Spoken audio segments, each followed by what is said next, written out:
looks really good. So, what is it that you're really looking for in order for us to get 100 out of 100? So, did you see the slides on week 9? Did you attend that session? Yes, we did. Did you follow the slides and download them? Yes, we did. Because everything is in there. Okay, so everything that is in there. Yes. Okay. I mean, the three of us met and specifically drafted a set of slides that had every single point of what we were looking for outlined. Okay. And those are the ones that you should be looking at. If you look at those slides and everything in your business plan addresses every point in there, then you've done the best you can. Yeah? Let me show you where they are.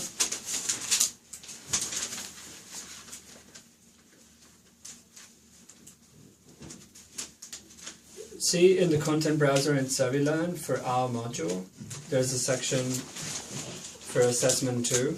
So if you go into the module content, and then you go to assessment 2, and then the group assignment, there's another set of slides called session 9A, briefing. Okay. That's really important to check out, right? If you were in that session, then you'll remember she went through each slide in detail. And it starts around, well, it starts from the very top. It basically says it should be well structured and it should be clear and whatever, but after that it goes into exactly what you should be outlining, which is the opportunity, who the team are and what the resources are, and then it goes into what the business is and the idea and what the critical risks are. But from slide 11 onwards, there is an exact breakdown of what should be there. And then, point by point, exactly what the breakdown is in each section. So the executive summary has to contain the most important points of your business plan, must clearly state the aims and why you're raising money and what the feasibility plan is, etc. And it looks to me... You haven't done the executive summary yet? Yes. Right, so you're just missing the executive summary. But then... Hold on. So, yeah, I mean, other than the executive summary, you're following this structure, yes? Yes. Sorry, for the... So, can I just show you? Yeah. For the customers analysis, Mm-hmm. it talks about, we should talk about the target market, right? Yeah. And in the business plan, it says we should talk about the target market strategy. Right. I shouldn't understand that. If we're talking about the target market in the customers analysis, Yeah. and we're talking about target market strategy in the marketing plan, Mm-hmm. I don't see the difference. So the difference is this. You're selling oranges. Your target audience are people who like oranges and who happen to be near enough to buy them. But your marketing strategy has to address your target audience in a different way than just talking about who they are. Okay. Your marketing strategy has to say, I'm going to put a sign up 2 miles down the road that says, I'm selling oranges 2 miles down the road. Okay. See what I mean? So Yes, it's I get it. what the marketing strategy basically is how you're going to target this. Yeah. How do you reach? Customers, how do you reach them? How do you reach your audience? Alright. How do they know that you're there? Okay. We're literally just describing how we're going to do it. Yeah. It's literally just that. Yeah. But literally just that doesn't do justice to what you need to do, because you know when we wrote this, we made a point of going point by point about how you're going to reach your target market, right? There needs to be a target market strategy. So like, how do you reach people? A product and service strategy, as in what is your strategy for developing the product? To take in feedback from your target audience. What if somebody writes you an email and says, I hate the wallpaper in your restaurant? How are you going to address that, right? That's not a good example though, because you want to address it before they even get to your restaurant, but you know, as part of that. How are you going to price your product accordingly? Yeah. If you know your target audience, you know how much they're willing to spend. Yeah. Okay. And what's your distribution strategy? You know, if you're selling oranges, then you just get a table and put the oranges on it and wait for people to come. But if you're selling oranges multinationally, then you need trucks, you need airplanes, you need people to drive both. I mean, it goes on, right? So then you need a marketing and communication strategy that addresses all the 4 points above. And that means, how will you distribute and price and deliver and target your products to your target audience in terms of what you publicize about it? Are you going to hit the newspapers? That's really expensive. Is it all going to be the internet? And if it is, how are you going to introduce a viral message into Facebook when there's 1 billion people in there? Hard to reach just a segment of them, right? So that also speaks to a sales strategy and a sales and marketing forecast. How do you sell the product once you've advertised it and people come and knock at your door and they want to buy it? That's all very well, but what is your sales strategy? Are there milestones? What's your business again? You're selling organic food, right? Yeah. I'm starting to remember each group's plan. This is awesome. It's right in front of me too. But okay, but you're selling organic food. You need to make sure that you understand how much of it you need to sell. And I know that you have some serious numbers going on somewhere here, like there. So you have a projected cash flow and you have some operating costs, which means that probably you have projected revenue and an assets breakdown. And somewhere in your sales strategy, I'm doing precisely what I said we wouldn't do, but never mind. Where's your sales strategy? Sales strategy.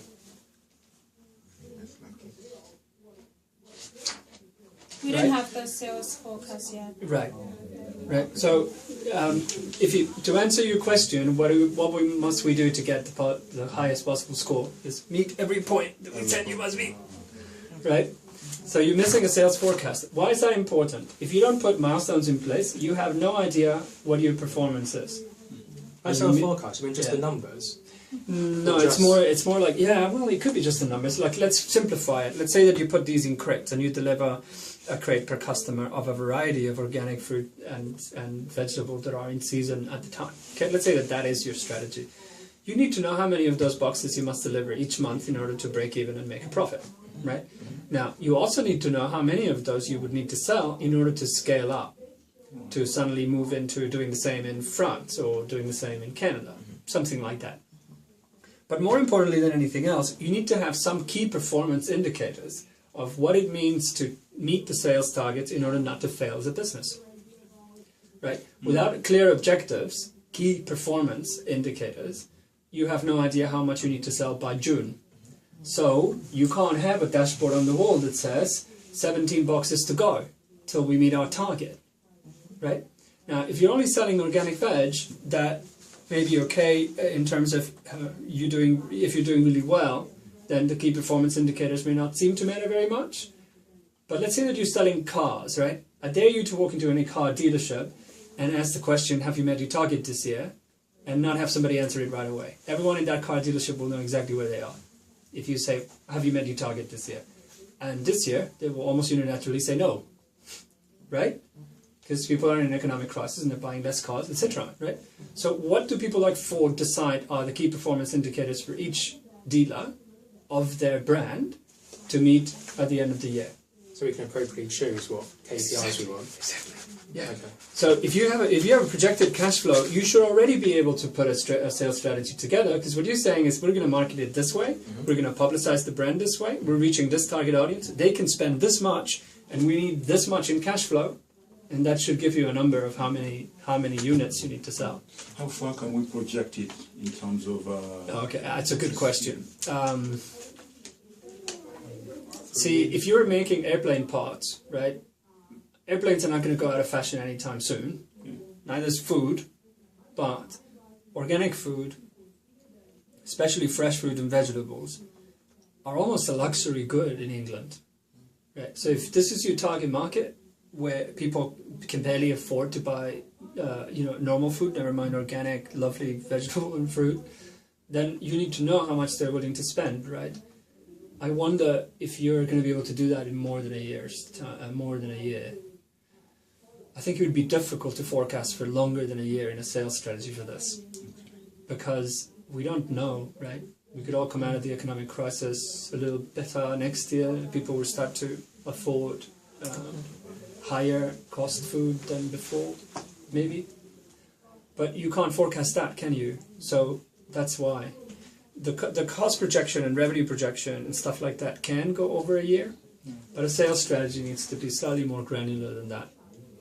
So we did revenue for 5 years, just as a guideline. Yeah. You say no longer. Yeah. But for sales, definitely just within 1 year. I think for sales I would aim to get that 1 year first, and then I would say that you're going to revise the KPIs at the end of the year. In fact, most people do that, you know, because they don't know how the year is going to go. They can't forecast how much people can spend in a year. So what they try to do is to just look at the key performance indicators and whether they're being met. If people aren't meeting them by far, then they tend to reduce them at the end of the year. And if people are meeting them and exceeding them, then they put them up a bit, right? So it's something that you can only really forecast for a year. What else have you got any doubts about? Have you addressed something that people aren't doing that I'm really concerned about is addressing the scope of operations and your competitors in your operations plan? Have you done that? In fact, that is the question we're going to ask next about the analysis of the competitors. Go ahead. I mean, what should it embody? Should we limit it to being local? We could be national. Yeah, I would probably limit it to being local because you're talking about fresh fruit and vegetables. So you're unlikely to fly them in from very far away because it would kind of defeat the purpose, right? So probably you want just local competitors, but you want a good comparables analysis.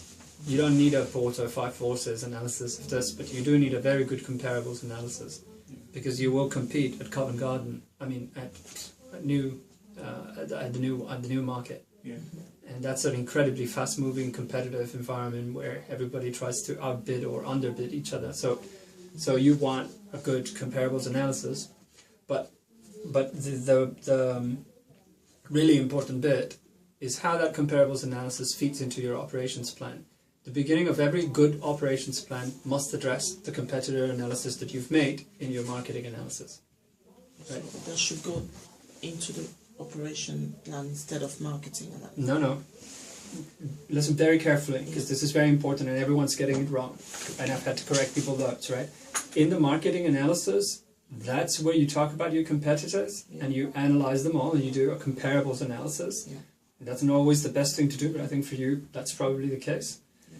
In your operations plan, you talk about how you're going to compete against them. Okay. Right?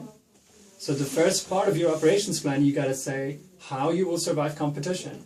If you make widgets, why do you make better widgets and less expensive widgets than everybody else? If you sell organic fruit and vegetables, how are you going to deliver better value, faster, and more, and just better food than your competitors? Does that make sense? Yes. Yeah. So, but very few people are getting that right, and we.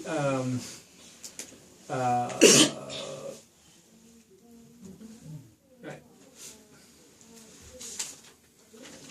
So let's look at it from this point of view, okay? You have an executive summary. So if you look at it from just that, you have the title page, the executive summary, and then the industry, customer, and competitor analysis, right? So, sorry, I'm sliding too fast. Right, so right after the executive summary, you need an analysis of the industry, your target audience, and your competitors, right? Yeah. And I think you already have that. This is the business We description. don't have the customers analysis, but Oh. we do have the industrial and the competitors analysis. Okay, where is it? Okay, yeah, there. But it's after your operations plan. So I think we just stapled it wrong. No. Yeah. That was all. Sorry. Oh, Oh, he's put it. well, okay, but all right then. I mean, if I were you, I would download those slides and just go through it. Yeah. And make sure that it's in the right order. Not necessarily because the order is going to matter in terms of the Yeah, marks, but it does help the flow. It's quite well, yeah, easy, because it follows. So you want an executive summary because an executive summary is a great thing to learn how to do well, right? we don't particularly need an executive summary, but it does help to get an idea of what it is you're going to do in your plan, right? Right after your executive summary, you need your target market, your industry analysis, and your competitor analysis. Now, those are three places where you're talking about competitors, right? The first one is this, the competitor analysis. Target market, industry, and competitors. But then you describe your venture, you describe your objectives, you describe your business model. This is the company and product description part of it, which I guess is also in the wrong order here, but somewhere. Yeah, so aims, description, core business idea, objectives. That's the operations plan. Again, wrong place. Somewhere is going to be the... No, that's human resources, finance, appendixes. All right, well, somewhere you need your legal form, your core business idea, what are you selling, what's your vision, your objectives, and your business model. Then in your marketing plan, you address the target market, right? In the analysis part, right after the executive summary, you identified it. In the marketing analysis, you address it. It's different, because when you address it, what you're saying is, how will you reach that market? How are you fulfilling the needs of that target audience, right? What do they need, and how are you providing it? What's your value proposition, right? And then you have the product strategy, pricing strategy, etc. Now, in that target marketed strategy, you'll also have to understand competitors, right? So you'll talk about the competitors you identified in your analysis, and you'll say, our target market needs this. Our competitors are providing it this way, right? In our marketing, we will say that we're going to provide this that's going to fix a problem that none of our competitors can, right? Then in your operations plan, you say, in the scope of our operations, in our production process, in what we do, we're going to address our competitors' weaknesses this way. You see what I mean? So in the analysis, you identify who your competitors are. In the marketing strategy, you address how you will address that market that your competitors are in. And in the operations plan, you say, what's different about you? What's different about you that makes you better than your competitors? Okay, and it needs to follow in that order, because that's quite literally, what's the problem, what's the solution, and then you talk about what the team is and what it's going to be like to run your business, right?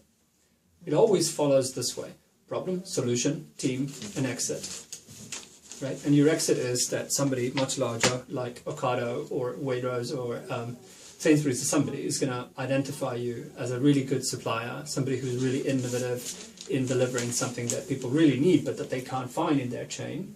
And they're going to buy the whole thing, right? Problem, solution, team, exit. And in the middle of team and exit is your entire operations plan and your entire human resources strategy, the costs, the projections, the sales, etc. Right? Yeah. So whoever's doing that, your operations plan has to have just the milestones, the basic milestones that follow.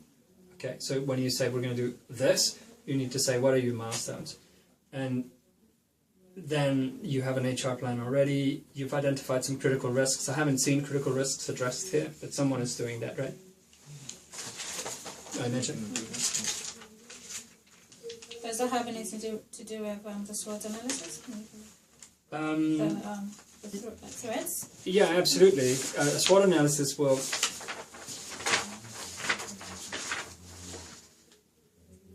identify some threats, but not all critical risks are about competitor threats. And you've already identified some, like weather. Yeah, because like we've compared... Where do they fall? Did you say they fall, they are going to appear somewhere in the operations? Yeah, you in the operations plan, you always have to talk about how you address risks, but it's it's in the critical risk sections that I would do SWOT analysis probably. Yeah. Although some parts of SWOT analysis belong squarely in operations, because you have to say what happens if the weather's bad, right? But there's a key question that friends, me and Maria Rosa wrote, which is, what would be the response by your competitors? Same risk, how would your competitors react to it? What do they do when there's bad weather, right? You've identified bad weather as one of the threats in your SWOT analysis. What do your competitors do when there's bad weather? Can you react faster than they can? Because if you can, progressively, you're going to steal their market, right? If you can react faster than your competitor can to the same threat, then you will probably thrive, right? And finally, which factors hinder your development? That's also important. I don't see it there, but you need to figure out what that is. If you have key performance indicators for sales, and you also know what could threaten that, what could threaten the progress, then you're in a good position to add something to your dashboard. Those are the key performance indicators, and these are the current threats and factors that hinder development. You know what I mean? So, and finally, you need a good offering section, which just, you can call whatever you want, but I mean, it's literally about what are you offering the investor, right? If you plan to raise money, if you don't need any, because you've outlined in your plan that the 5 of you are going to put money to start the business, and then you're not going to need any investment, then that's fine. But if you're going to plan to raise money, then you need to tell us in the offering. Okay. You know, so what type of investor are you looking for? How much equity will you give away? Which forces you to decide how much equity each of you have in the business, and how much is left free equity in order to give an investor. Now, I hope you read this carefully, right? Do not need to include a full financial plan, right? I mean, I just saw an incredibly detailed breakdown somewhere of cost analysis. That's okay, right? Nobody's going to penalize you for having incredibly detailed financial planning. We just don't need a full financial plan. So we don't need to see enormously long spreadsheets of cost of goods sold, because it would be almost impossible for you to do it, we think, in almost every single case we see in the groups, right? So we're not going to require that. But you need to show awareness of what your cost structure and your margins are. And I saw a cash flow sheet somewhere in there. So cash flow, revenue model, cost structure, and margins. And then projections for each of the above. Okay. Okay. And then finally, are you looking to see the exit strategy somewhere in this document? Yeah, the place to put the exit strategy is right after offering. Right after offering. Yeah, or even within the same section, because what you're essentially, well, there's two parts to an exit strategy. One is the exit strategy speaks to what you think will happen in the business, right? If you're essential to the business, it's not a good business. If you're irreplaceable, it's not a great business to be in, right? A really good, solid business means that you know exactly what role you fulfill, and you could replace yourself with someone else at any point. You've documented what you do well enough, and you know enough about the field that someone else could take over any second, and the business would be sustainable even so. That means that in your exit strategy, you need to address two things. One is, what does the investor get for investing in you? What happens if you sell? What is it that you think is going to happen there? And the second thing you address is that replaceability, right? If you know your business very well, then you know how it might end up, and you know when you might step off. No matter how good you are at the thing you do, you're not as good as everybody else coming in and chiming in and maybe transforming your business into something else. So if you know that, an investor will look at you with very different eyes. You know, they'll see somebody who isn't too proud, who isn't too precious about what the core of the business is, who's just trying to add value and make things work better. So that exit strategy must show that. So address who might buy you, address which one of your competitors is most likely to threaten with a buyout, even if all they want to do is crush you into the ground. Okay. If you know that, then an investor will want to see it. So yeah, I would say, how much money are you raising, what type of investor are you looking for, what kind of equity are you giving away, and what your exit strategy is. One last issue is with the referencing. Mm-hmm. Now, almost everything that is going to be written there is, though we've looked through different sources, but it's our own word and our own way of putting it down. Yeah. Do you want us to reference, just have list of references at the end of the business plan, or do you want us to actually reference like we do with other academic writings? So I guess you need to think about this from the perspective of the fact that this isn't an essay. In a business plan, you don't state opinion, you state fact. Fact, yeah. And fact rarely needs academic referencing, except for when you use an academic framework of reference or a report that comes from journals or a government publication, in which case you need to reference it academically. So if you use Porter's 5 forces analysis, then you would reference Porter in a parenthesis and the year, and you would put it in your references. Okay. Because it's an academic framework of reference. Yeah. If you reference a report by HMRC on the future of the food business in the UK, and it has data that you didn't come up with on your own, you would also reference that. Okay. Whenever you refer to factual data that you haven't gathered yourself, you reference it. Okay. But you don't need to contextualize opinion and critical debate about a particular thing in your business plan, because it isn't an essay. Yeah. So you already did that part of the course, and this part is literally about factual analysis and factual projection and strategy. Okay. Okay? So reference only when you need to, Yeah. and don't reference just because you feel you need to add academic weight to it. Okay? All right. It looks good though. Just please download the slides from 9A. Yes, we will. Email me if you can't find them, but they're right on Surrey Lab.